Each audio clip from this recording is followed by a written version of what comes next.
outer space is very interesting. That's very interesting. I got one thing to say to you, Watson. Just one thing. 2001: Space Odyssey. I heard that's one of your favorite films, and that's pretty much you experiment that just a little bit in your music. Am I right or am I wrong? I'm looking at a poster right now. Yeah, all right. I get some bonus points. Thank you. Bonus. Welcome to the show, man. Welcome to the show. Thank you so much for having me. Absolutely, brother. Now, I just want to know, like, what got you into the love of music? What made you want to make this into a career? Ever since I was a kid, my family is very music oriented. Yeah. My grandfather always played guitar, and just coming from a Latinx like Puerto Rican family, everything was very music driven in general. Okay. You know, like if it wasn't my mom, like, you know, my mom was cleaning and she's listening to Hector Lavoe and Frankie Ruiz, you know, a lot. Everything revolved around music. Anything that you had to do, if you're cleaning, and any mundane thing especially. And I don't know, I remember when I was a kid, I was living in Hartford on Weston Street, and it was like there was like 13 of us in like a 2-bedroom apartment, and I had this tape of Michael Jackson's Thriller, and I just kept watching it over and over. My mom's like, to the point that my mom's like, "No more! You can't keep watching this all day." And I'm like, and you know, from a young age, I just knew that I wanted to do music, something with music, and you know, I got lucky enough that that's currently what I'm still doing. Michael Jackson was a big influence in your life, man? Yeah, before all that weird stuff. I mean, let's get weird. Let's talk about the weird stuff that you like, man. Because like a lot of stuff that you have right now, I mean, just hearing from the early stuff, you know, back then, and from the stuff now, it's a great transition. I mean, it's not weird, but it's very experimental. Like I'm trying to show respect to your craft, because you always like to try different things. Because at first, I know you were a hip hop head. You liked a lot of hip hop. You brought that out of there, and I know you really originally wanted to be a music producer. And then it went out, okay, maybe I can do this for myself. Now just tell people about that whole transition, about just, you know, your whole journey. Just go right ahead. So I always consider myself lucky, because at 16 years old, I was like, I'm going for music. You know what I mean? Like, and why I say I'm lucky is that a lot of people still are figuring out what they want to do in life, you know, into age now. And I've always just, that's what I knew. So when I was a kid, I grew up in Hartford, and I was always into hip hop, and I always loved Kanye West too. You know, this is like post, like, now I'm like you know, an adolescent, I guess. And I for the life of me, I can't rap. So I was like, and I always say my music is so different because I have really bad ADHD. So it just bleeds into the, you know, I get tired of listening to one thing for so long. So I gotta keep it fresh. And what really changed the course musically and threw me into the experimental side is, I remember I was 18 or 19, and my buddy introduced me to the Mars Volta. And that just like shattered my world, you know, because I was just like, oh wow, it's, you know, I wasn't really in touch with like my Spanish speaking side at that time, you know, I was finding myself, and I was like, they sing in Spanish and English, you know, and it's like, and the Volta had like, you know, they had the hip hop, they have every kind of rhythm mixed into whatever package you can place them in. And that's really, after that, I was just like, you know, I'm like, this is the kind of music I want to make. It's not the kind of music I make now, but it's always, that's always like a huge influence to me. But yeah. But it led into that direction. It definitely helped you into that direction. And it actually, you know, I mean, safe to say, it gave you a lot of confidence. It gave you so much confidence to do what you were doing. I used to be in a band. My first instrument was a flute. And and I remember, like, I think a week into listening to Mars Volta, I'm like, I'm going to run my flute through a delay pedal. You know what I mean? That's awesome. And I remember I was going to University of New Haven at the time. And I went to the Guitar Center, and I'm like, I want a pedal I remember this, like what, you know, when you remember something so clearly, but it was such a small moment, like kind of a small moment. I remember going to the clerk, and I'm like, I want a pedal that'll make me sound like the Mars Volta. And he goes, well, you kind of look like them. So I got a Line 6 DL4, a delay pedal. And from then on, it just, you know, I was in a band that I played flute through guitar pedals, and it was always like, really weird. You know, it was always really weird because it's like Uh-huh. it was just acoustic guitar, vocals, and me on flute. And I had like a shift pedal, so I would drop my flute down and play like low end stuff, and Hmm. then shift it back up. And I would say it was called the Trails. It was It was called the Trails. yeah, Okay. super experimental. I remember we played the open mic at the Space once, Right. and Steve Rogers has always been like super like supportive. Oh, And I cool. remember we finished the set, and he was like, "All right." Like, thanks, Yeah. bro. He's like, all right, that was something. Don't know what it was, but it was something. But yeah, I mean, Right. music's always just been a big, huge part of my life. It keeps me sane. It's like medicine Hmm. as well as it is, like something that I do. It's your therapy. Exactly. Nice. And speaking of therapy, we are in uncertain times right now. And right now, you're in the hot spot. You're in Brooklyn right now. You're in New York. And I know a lot of people go to New York, you know, a lot of artists as yourself, a lot of independent musicians go to New York, you know, just to grow and just, you know, just see themselves more as an artist. How has this time helped you grow musically? How has this pandemic helped you grow musically? The pandemic, Yeah. it's making me a little bit more organized. Okay. Because I do have so much idle time now that, you know, it's like it's easy to spend idle time watching Netflix or stuff like that. So, you know, I kind Right. of like, hey, between this time and this time, you're gonna turn your phone off, you know, get off social media, and you're gonna work on something, like learn something new. Like luckily I have a piano. All my instruments are in my room, so I have Mm. everything that I need here. And it's just giving me that, like, I think I needed a break that I didn't know I needed, to Right. kind of take a deep breath and reanalyze everything. Like, you know, what is my direction? What's my message? What am I trying to do with music that I didn't have the time before because I was working all the time, you know, Mm. working, paying bills. Now it's like, all right, it's like a breather. So I think not only did I need the break, and it's helped me like kind of like reassess and pivot myself into a better position. Mm. And it's also helped me get more organized. I made a spreadsheet with the budget and everything. And so Oh, it's and that's actually perfect because that's what I've been telling artists we should be doing right now. And you in particular are coming from you had a lot of momentum coming Easy, from just 1 second. December. Right. As you hear us on WNHH LP 103.5 FM, Watts is in the building. You can check out his Instagram.com, Hola Wata, Facebook.com, Who is Wata, and Wata.bandcamp.com. Easy Blues, back to you, man. Sorry about that. Well, no. Thank you. I appreciate that. Definitely. But no, it really, you know, you had a lot of momentum. You had a bunch of these really big shows. And what's great about you in particular, Walter, is you fit in a lot of different envelopes. You know, you can play hip hop bills, you can play indie rock bills, you can play singer songwriter bills. So your brand has this great umbrella that you were really working extremely hard. I mean, we were talking about March. I didn't know how you were going to survive March with the amount of work you actually had, and then you had this incredible March run going up to possibly one of the biggest opportunities you had, opening for Young MA in the opening in April. But even you're such a workhorse from there. You're like, okay, I'm going to take this opportunity for Young MA, and the day before I'm going to do an intimate, possibly two intimate shows in the same town for those people who can't get to the Young MA show.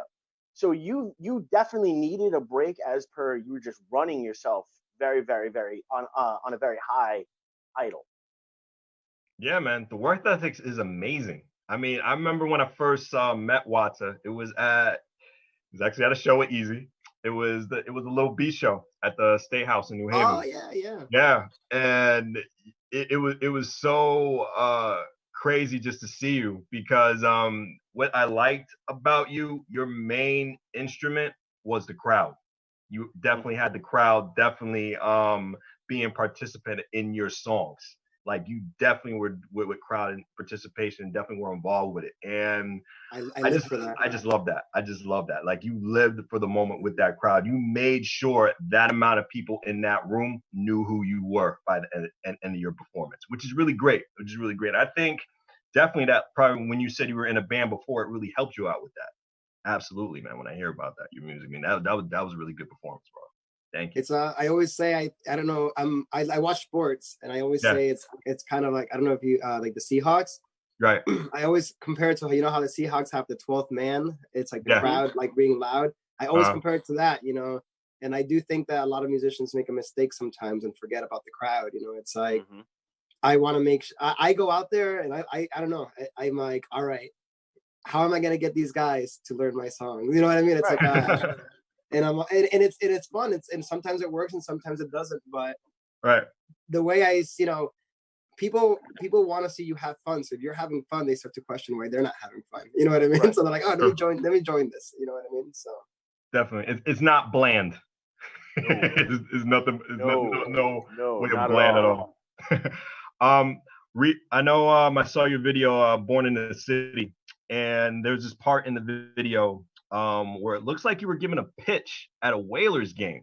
Now, that's very rare for an independent musician like yourself. How did you get that opportunity?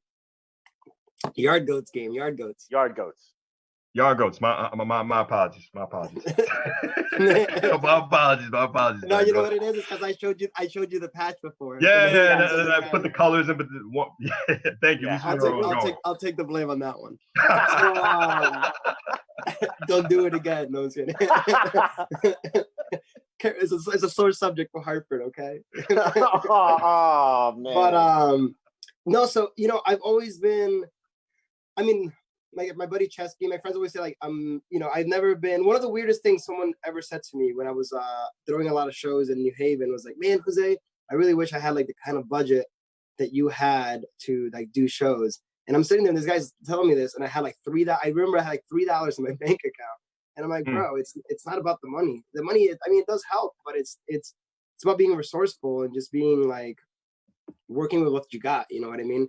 And with the Yard Goats thing, it was, and it's always about asking the question. You know, I met a guy that worked for the New Britain Rock Cats when the Yard Goats were the Rock Cats, and it was funny because I'm laughing because I'm remembering the conversation, and I'm like,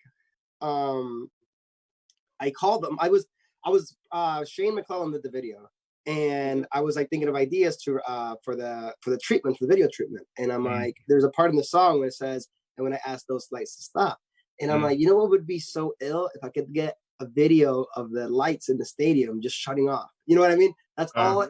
That was the initial idea, because I also went to elementary school right next door to that stadium, so it was kind of like a homecoming. It was a little bit surreal, being like, oh wow, this is crazy. And so I made the call to the guy, and I'm like, hey, this is an idea. I'm doing a music video. And I'm thinking, like, this guy's going to charge me so much money to use the stadium. You know, like, I'm like, please. I'm like, I don't have it. Just like, so he goes, oh, man, this is a great idea. Let me talk to the GM. Calls me back the next day, and he goes, would you be interested in, like, doing, like a video performance and throwing out the first pitch as well? And I'm like, yes. You know, it went from like, yo, I just wanted the lights, and all of a sudden I'm like, it's this huge event, you know, and it was surreal. You know, I went there. It was funny, the first day I filmed it there, like I had strep. It was brutal. Oh man. But I was like, I can't, you know, I had to get the filming done. But it just comes with asking the question and just, you know, being nice to everybody. It's not as nice as you can. Because you never know who's going to be able to help you out down the road, you know? That is true. That is definitely true. Like, you never know who you're going to meet in this world, especially, and that's every opportunity that you come by. I even see you giving back in your videos. There's this recent social media post that you had recently where you're giving back to the homeless, and you're giving out a sandwich to the guy. I thought that was really meaningful, especially I think I always think that, you know, none of us are that far away from being homeless, in a sense. You know what I mean? It's a real thing, and I've never really cared much for money, in the sense of, I like money because it lets me do things, and I think musicians think of money too taboo. It's like, no, you need the money so you can help other people, or you can get that guitar you need, you can get the equipment you need. So you know, I always think of that. I'm like, if I play a show, I always think, I know we can't curse, so I'll do like, you know, the first two words, and it's like, pay me, in a sense. But for me, it's like, with that, you know, there's this guy, I don't know if you guys follow social media a lot. There's this guy called Mr. Beast, And there's this other one, I forget the name right now, and stuff like that. I'll watch those videos and I'll just be here like tearing up. You know what I mean? Like I'm like, because it's in the. I got a little slack for filming it, and the reason for filming it was it because I don't need the. It's not about going viral. It's not about that. It's about exactly what you said. You watching it and being like that, inspiring you to be like, hey, let me go do this, because. And I always ask the person, hey, is it okay if I film you? It's like, it's not, it's not for me. And, the amount a beer costs, so the amount that I can feed this guy is the same price. So it's kind of checking myself and being like, hey, this could be you, you know what I mean? And I don't know, it just brings joy to me, just being able to be in a position that I can help out. Well, would you also say that has a lot to do with the New Haven musician culture? Because I will say, the New Haven musician culture out here, there are a lot, like we are very, when we're leaving a venue, usually the only people there are, on the street there are some of the homeless people who have become really like a part of our scene as well. We had the gentleman that we found out was still alive and he let us into the club for free. Oh, yeah. Plus you have just these incredible personalities that are out there. That because when we're leaving a venue late at night, these are the people that are there. These are the people we get to really understand as human beings instead of just somebody bothering someone for money. Exactly. Sorry. Go ahead. No, I just think that's very telling of that. That's how this scene has kind of become natural in New Haven that they're part of it. I mean, it bothers me. I hate calling them homeless. You know what I mean? Even though I know that's like, it's like because they're a human being just like you and I. I don't know, the people are so used to like negative stuff happening that guy was so shocked, you know what I mean, that someone I won't, like, my thing is I won't give you money, you know what I mean, but I'll buy you a sandwich and I'll talk to you and I'll ask you your name and like I'm gonna treat you just like I treat, and in a way I get along better with those people. They have more interesting stories than some like corporate guy in an office, you know what I mean? I'm like what'd you see today? You know what I mean? Like, no, exactly. So it's just it's about just being a good human being. Anybody can do it, it's just people need to like put their guard down a little bit sometimes. That's all. And sometimes I put my guard down a little too much, but I don't know. I just even if that about money, just like saying, "Hey, what's up? How are you? What's your name?" It's that's enough, Treat everyone with the same respect. Treat the homeless person just as you're going to treat that CEO at the top office. So I totally definitely understand that, man. Now, you experienced two different scenes in your life: the New York scene and the Connecticut scene. Before COVID-19, tell me about stuff you liked about both scenes and stuff you didn't like about both scenes when it compares to Connecticut and to New York. I'll start with Connecticut, I guess. Okay. Connecticut, I like the sense of community. Okay. And I like with Connecticut, it's I'm trying to think, I wish Hartford had more of a scene. Really? Or at least more venues, Okay. New Haven has like, you got Cafe 9, you got PST, you have like a little bundle of like, of places you can play. And what I would say that, and I don't say negative, I wish that New Haven bands toured more. Because I'm in the mentality that if you tour, if I'm from New Haven and I'm in like Denver, Colorado, someone's gonna ask me where you're from. And if New Haven had more musicians out there representing New Haven, more musicians would be likely to come tour through New Haven, because it's like, yo, I met this guy from New Haven. I keep seeing all these bands from New Haven in, Texas or something like that. I just sometimes I just wish, and I don't want to generalize because I don't know people's like personal stuff, but it's like I wish that New Haven, Connecticut musicians took a little bit more risks. That's all. But what I like, sorry, go ahead. We're more driven. Yeah. Like I'm very competitive, and I think that's why me and Easy get along, because I see competition as a positive thing, in the sense of like, hey, I am trying to be better than you because I want you to step it up, so then I have to step it up, and then we just keep stepping it up together. You know what I mean? It's not about being like cutthroat. It's just like I want you to be better, so I want you to be better than me. It's like it's a friendly competition, you know. Gotcha. With New York, what I like about New Haven compared to New York is that in New Haven people stay for the whole show. In New York, people will come for your slot, and then that's it. You know, people don't come for a whole event; they come for, you know. So, you know, there's a band playing before you. You're like, yo, there's like 70 people here. We good. You go to play, and there's like 8. I'm like, oh no.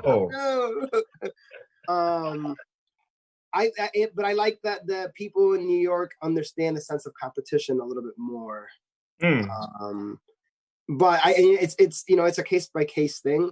I mean, I do think that I've ran into more opportunities while being in Brooklyn than I did in New Haven, but it's also a bigger sample size, so it's hard to like, you know, exactly pinpoint. I did find myself touring a lot more once I moved to Brooklyn, which is funny because I'm like, sweet. So I moved to Brooklyn and pay higher prices, and now I'm homeless. You know what I mean? Like home less amount of the time. So there's pros and cons in both states. Yeah, but I do try to fight for some kind of connection between New York and New Haven and Connecticut as a whole. You know, Connecticut does have a lot of talent. It's just a matter of getting everybody to believe in themselves. It's a good point. That's really a good point. And I love how you differed healthy competition and unity as well too. There's one thing of banding together, but there's one thing of making each other better. And a lot of people don't do that. A lot of people just like let someone else just stay in their lane instead of just like give them that tough criticism and make them better and make them a better individual. That's really is lacking. I do see that. My biggest fear as a musician, my biggest fear is complacency. You know, like if I'm comfortable, I'm doing something. High five. High five. High five. High five. Do you see yourself having a band at your live performances, or you still want to do it solo? I want a light show first. No. Okay. That's cool. Yes and no. I see. I got maybe like a small band, right? Like a drummer and like someone like an Ableton or something like that. Gotcha. I like the challenge of being up there, and it's like, you know, it's like, hey, you have to. There's like, you know, 100 people in front of you. What are you gonna do? You know, how are you gonna make them unite? You know what I mean? I like that. That challenge drives me. I don't think I'm too stubborn to be in a band. Like sometimes I have a hard time working with other people. So yes and no. Maybe like I want to do a song with the Soul Rebels. I know that. Dope. But that's like you know, that's when the budget's right and like everything's like on full blast. You know what I mean? Now the Soul Rebels, they're from Connecticut too? No, they're from New Orleans. New Orleans. Gotcha. That's cool. You guys want to know a funny COVID story? Talk to me. So I played with them at Infinity Music Hall in Hartford. Right. In Fairfield. This is literally the day before everything shut down. This is March 12th. March 11th and 12th. On the 13th, they were playing Brooklyn Bowl, and they were playing. They were the backing band for DMX. And they were like, "Oh yeah, Jose, you know, we've had a great two-day run with you. Come to the show. We'll hook you up. You can meet DMX." And I'm like, "Yo, I'm gonna meet DMX. It's gonna be crazy." You know what I mean? Show canceled, and I'm like, "No, one day away." And I'm just like, I almost had it. I've been to a canceled DMX show too. It was at Toad's Place in New Haven. I waited at least like 3 or 4 hours for him to come up, and it was like 12:30, almost to 12:45 in the morning, and then the manager came with the announcement. So a whole bunch of great music was playing in the speakers. He had like 3 DJs, and he just dropped out the show. He was in the building, but he dropped out the whole. I'm dead serious. He dropped out the whole entire show. 12:45 in the morning, sold out, packed Toad's Place venue, and he wasn't there. So I understand your pain. I totally understand your pain. It was a very, I could have told him, like, yo, I could have asked them like, yo, what happened in New Haven? It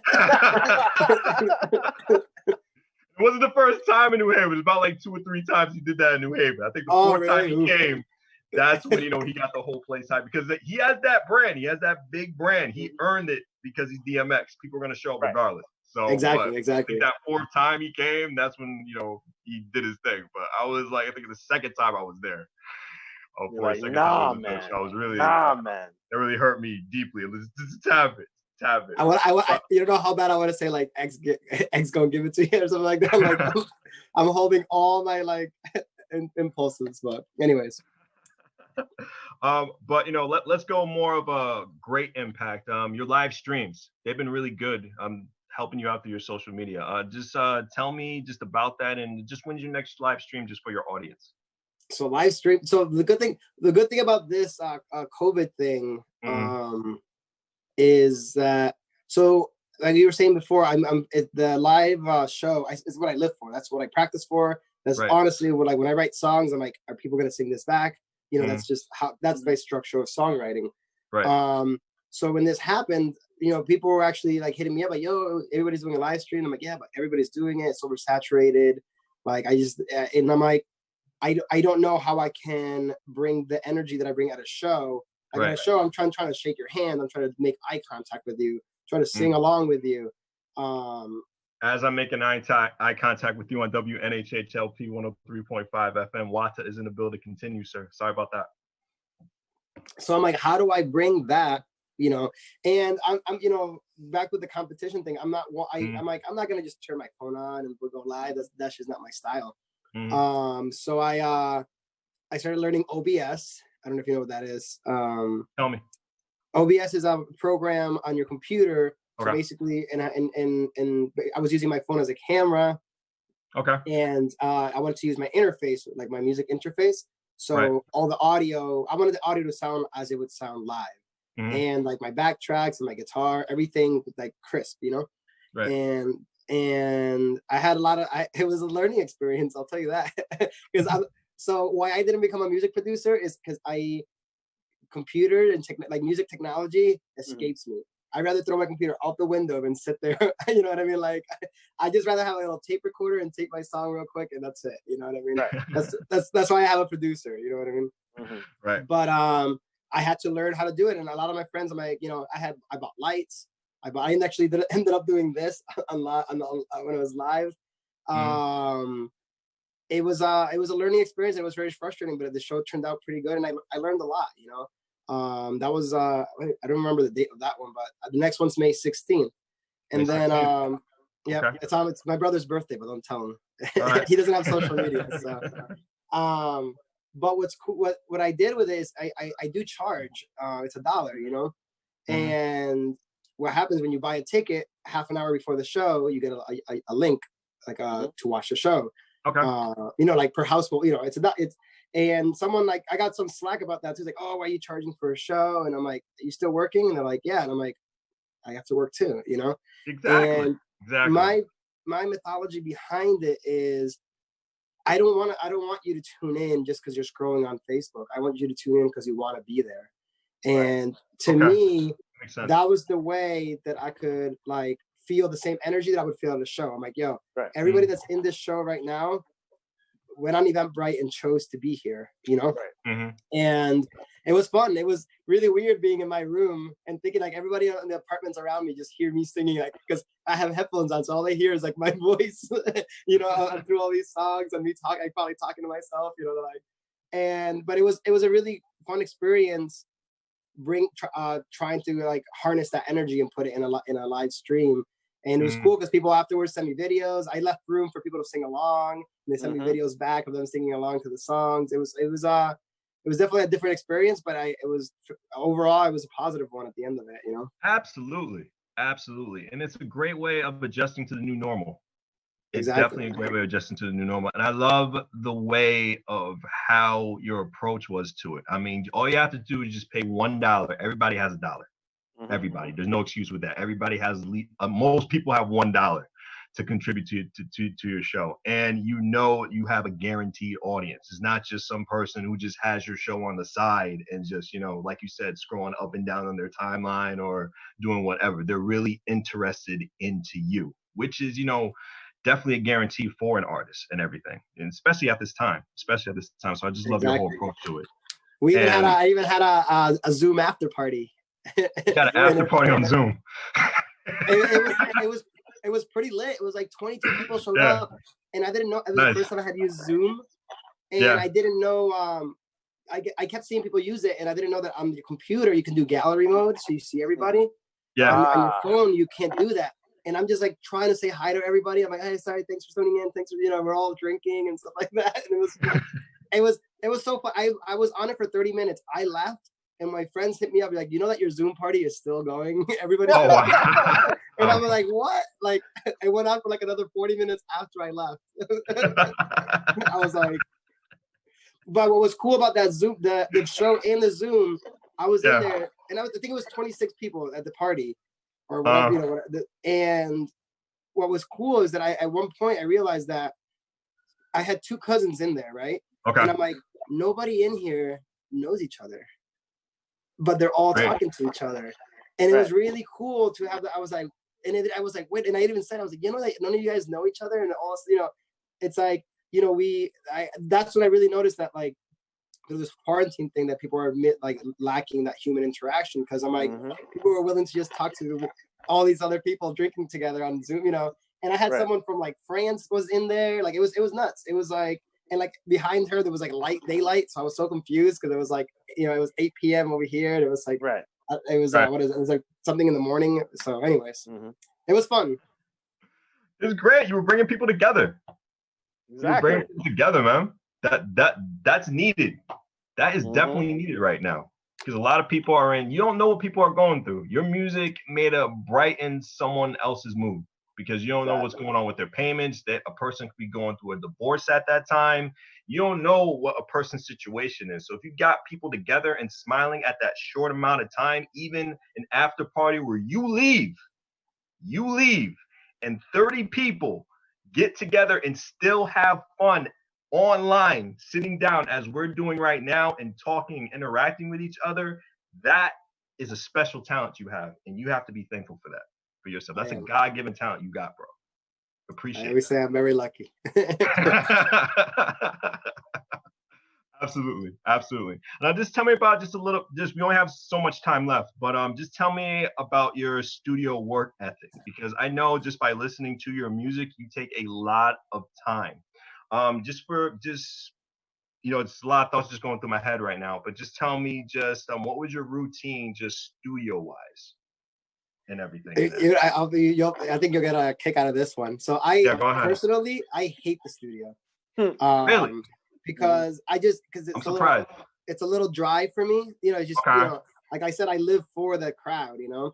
Gotcha. So to me, the studio's like, I mean, I don't hate it, you know, but I'm like, I'm happy about it, but I'm always like, to me, it's like the torture I have to go through so that I can go play live. You know what I mean? I'm like, I gotta do this, and then you can go do the music. So my producer's name is Pablo San Martin. He's here in Brooklyn. So basically, like, I'll sit in my room, you know, or wherever, and I'm very like spastic in writing. Like I have, you know, I'm like a voice memo guy. I'm like, oh my God, you know, they gotta you know, put the song in the voice memo. And I let the songs kind of like, I don't rush it. You know, there's no rush, you know what I mean? And I just, you know, I sit on it. I come back to it a few weeks later, you know, like I wrote Cambio when I was in New Haven. And I forgot about it. And one day I'm like just looking through my voice memos, right? And I'm like, what is this? And I click on it, and it's me in the bathroom, like, because I was dating someone at the time, and they were sleeping. And it's me in the bathroom going, damn it, you know, just whispering into the phone. And I was like, yo, why didn't I ever use this? So then I brought it back out, and I was like, all right, let's start working on this. So the studio's in Park Slope here, and Pablo just has a way of bringing the best out of me, you know, and pushing me, you know, like if you listen to the song Strangers, there's a lot of harmonies in it now. And I'm not really like, I never thought I could even do harmonies with my own voice. and he's and he knows how to like push me in a way that like I react to it. You know what I mean? I'm like, all right, let's this will make the song better. Let's figure this out. And we just have a really good working relationship. We are very complete opposites, but for some reason in the studio, he understands. I'm like, hey, this is what I want it to sound like. Yeah. How can how can you bring this to life? How can you make it sound like it sounds like in my head? But he does that and makes it sound better, bigger. And I'm just like, yo, I never even thought of that. You know what I mean? Like, I'm like, that is, so it is a positive, it's like an emotional ride. There's good days and there's bad days. You know what I mean? There's right. So I do like working more with a producer. I feel like it's more efficient than with a band. And I don't know. I'm looking forward to when this is all over, because I do have there's new music ready to be recorded, and I'm excited to get back to that. Yes. Well, let's know about the music right now. I know I have constantly preached just throughout this broadcast where to find your stuff. I know I have watsa.bandcamp.com and also your facebook.com/whoiswatsa, and also the Instagram, if I can barely speak, .com, Hola Wata. So that's all of great stuff just to find your material. But just tell me just tell the audience right now on WNHHLP 103.5 FM, just about your latest project and just more about it and just how much time you put into it. So basically, 2 days ago, I'm putting the record on vinyl. Okay. And I got the test pressings for it. The record came out August of last year. All and right. Life does have a way of like making you fall, but you have to get right back up. And I always, better late than never, So I was ecstatic 2 days ago. I don't know, I have it right here. So I got 4 of these. Oh, that's cool. And I played it. I went on Instagram Live and we listened to it. And it's I don't know if I'm biased, but I'm like, oh my God, it sounds so much better on vinyl, like dropping the needle on there and stuff like that. So that's the next step. And then I'm recording new songs once, right now, I don't know when this is, when this clears up. Right. And there will be something hopefully by the end of this year, something new. Right. Nice. And I'm pretty sure I'm going to release a 7-inch record. That's really what I'm focusing on right now. I think that I like the idea of releasing 4 or 5 songs at a time. I kind of have steered away from full albums. Right. I don't think people really have the attention span anymore to spend, a whole. Not everybody. This is just, most. I say things. Most is better. I like the idea of like, hey, here's 4 songs, and keeping it consistent. Hey, I release 4, if you put them together, it's one big album, but I give it to you, every 3 months or every 6 months, I give it to you little by little. You know what I mean? And I do believe, I know you mentioned Bandcamp, and I don't know if we're going to mention this, but today Bandcamp is waiving their fees. Okay. So Bandcamp is a website that I use because it has when you buy my song on iTunes or anything like that, I do get that money eventually, but there's a huge cut taken out of it. If you really want to help musicians, I would recommend going on Bandcamp. Today they're waiving their fees and just helping out artists like that. Definitely. Wow. So we got a minute left in this program. I just want to let you know, this is your time. Give a whole bunch of shout outs that you want to give out for Behind the Brand on WNHH. All right, go on Bandcamp, pick up Ashley Hamill, SG Carlson, Shane Penguin, Chesky, Sketchy Cataclysm, Chaser 8, and Adam Matlock. Nice. Shout out to Watts, man. Shout out to you. Shout out to your knowledge. Shout out to your work ethic. Shout out to everything that you do, man. Appreciate you. Appreciate your time here, man. Thank you so much for having me. I really appreciate you guys. Definitely, man. Behind the Brand, Prestige, and Easy Blues. Thank you, everyone, on WNHHLP 103.5 FM.